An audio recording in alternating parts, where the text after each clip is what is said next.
Dhurandhar the revenge box office पर hit हुई, दर्शकों ने तालियां बजाई और एक शानदार एक्शन थ्रिलर फिल्म के रूप में इसको सराहा गया। लेकिन क्या आप जानते हैं कि जब लेफ्ट लॉबी किसी फिल्म को जमीन पर नहीं हरा पाती तो वो अपना एजेंडा कहां ले जाती है?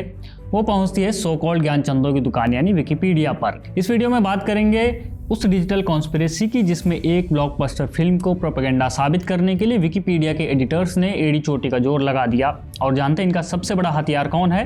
ध्रुव राठी जैसे यूट्यूबर्स के ओपिनियन। मामला शुरू होता है विकिपीडिया के उन पेजों से जहां पर्दे के पीछे असली खेल चलता है। धुरंधर फिल्म के पेज पर कुछ एडिटर्स ने जिद पकड़ ली कि फिल्म की पहली ही लाइन में इसे प्रोपेगेंडा मूवी लिख दिया जाए। लेकिन शुक्र है कि वहां कुछ ऐसे एडिटर्स भी थे जिन्होंने इस पर आपत्ति जताई। कबीर डीएस नाम के एक एडिटर ने सीधे तौर पर कहा कि जो सोर्सेज इस्तेमाल किए जा रहे हैं वो बैड फेथ यानी दुर्भावना से भरे हुए हैं। उन्होंने सवाल उठाया कि एक ऐसे शख्स के लेख को आधार कैसे बनाया जा सकता है जो खुल्लम-खुल्ला एक खास पार्टी का समर्थक और बीजेपी विरोधी है। यहाँ विकिपीडिया के अपने ही सो कॉल्ड नियमों यानी न्यूट्रल पॉइंट ऑफ व्यू की धज्जियां उड़ाई जा रही थी। एक एडिटर अनपेटिड प्रोलेक्स ने तो यहाँ तक कह दिया कि भाई जब दुनिया भर के तमाम सोर्सेज इतने प्रोपेगेंडा नहीं कर रहे तो आप अपनी मर्जी से ये टैग कैसे चस्पा कर सकते हैं। कुछ सोर्स के बारे में जानकर तो आप भी माथा पकड़ लेंगे। एक Wikipedia editor random name 123 grand pinnacle Tribune के लिए लिखता है कि वो खुद एआई से लिखा गया है और विकिपीडिया के हिसाब से ऐसे सोर्स भरोसेमंद नहीं माने जाते। एआई से तो कुछ भी लिखवा दो वो लिखेगा ही। तो सवाल वही है कि चल क्या रहा है, ये कैसे सोर्स हैं? अब चलिए मिलते हैं इस पूरे खेल के असली खिलाड़ी से। इसका विकिपीडिया हैंडल है कौटिल्य 3, असली नाम उदय रेड्डी। ये महाशय यूके की बर्मिंघम यूनिवर्सिटी में प्रोफेसर हैं, लेकिन इनका दिल शायद भारत में नैरेटिव सेट करने में ज़्यादा लगता है। इन्होंने सिर्फ फिल्म की आलोचना नहीं की बल्कि अपना खुद का एक लंबा चौड़ा निबंध लिख डाला। इनका दावा क्या था कि फिल्म मोदी सरकार की काउंटर टेररिज्म पॉलिसी का मार्केटिंग टूल है। और जब इनसे सबूत मांगा गया तो इन्होंने क्या दिया? ध्रुव राठी का एक वीडियो। जी हाँ, आपने सही सुना। एक प्रोफेसर साहब एक इंसाइक्लोपीडिया पर ध्रुव राठी के ओपिनियन को सर्टिफाइड फैक्ट बताकर फिल्म को बदनाम करने में जुटे हैं। आपको इनसे पूछे कि भाई अगर ध्रुव राठी की गप्पें आपके लिए सोर्स हैं तो फिर बेचारे KRK को क्यों छोड़ दिया? उसे भी तो रिलायबल सोर्स बना दीजिए।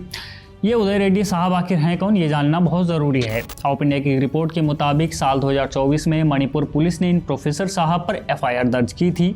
आरोप था समुदायों के बीच दुश्मनी फैलाना और मैतेई समुदाय के खिलाफ नफरत भड़काना। सोचिए, जो इंसान खुद नफरत फैलाने के आरोप में घिरा हो वो विकिपीडिया पर बैठकर तय कर रहा है कि कौन सी फिल्म प्रोपेगेंडा है और कौन सी नहीं।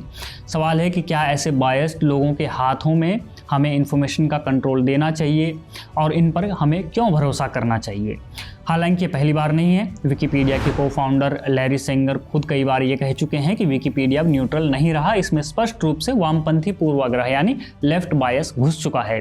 तभी तो आपने गौर किया होगा कि Buddha and traffic jam, the Kashmir files, Kerala story और उरी द सर्जिकल स्ट्राइक जैसी फिल्मों के साथ भी यही हुआ। इन सभी फिल्मों को विकिपीडिया ने इंडियन प्रोपेगेंडा फिल्म की कैटेगरी में डालने की कोशिश की, जबकि हकीकत ये है कि ये फिल्में उन कहानियों को सामने लाई जिन्हें दशकों तक दबाया गया था, जिन फिल्मों ने इंडिया के सैन्य ऑपरेशंस को बड़े पर्दे पर दिखाया। फिलहाल मामला इतना बढ़ गया है कि धुरंधर के दोनों पार्ट्स के पेजों को एडिटिंग के लिए लॉक कर दिया गया है, यानी अब कोई नया झूठ वहां नहीं जोड़ा जा सकेगा। लेकिन सवाल तो बना हुआ है, क्या ये ओरिजिनल रिसर्च के नाम पर नैरेटिव कंट्रोल करने की कोशिश नहीं है? जब आप केवल एक पक्ष के ओपिनियन को फैक्ट बनाकर पेश करते हैं और फिल्म की भारी सफलता को नज़रअंदाज कर देते हैं तो आप इंसाइक्लोपीडिया नहीं बल्कि एक एजेंडा मशीन बन जाते हैं। भारत सरकार भी अब विकिपीडिया की इन कारस्तानियों पर सख्त है। कई बार नोटिस जारी हो चुके हैं क्योंकि ये मंच भारत के नियमों की अवहेलना करते हैं। ऑफ इंडिया ने तो विकिपीडिया की पूरी कुंडली यानी एक पूरा डोजियर ही निकाल दिया है जिसमें बताया गया है कि ये कैसे काम करते हैं।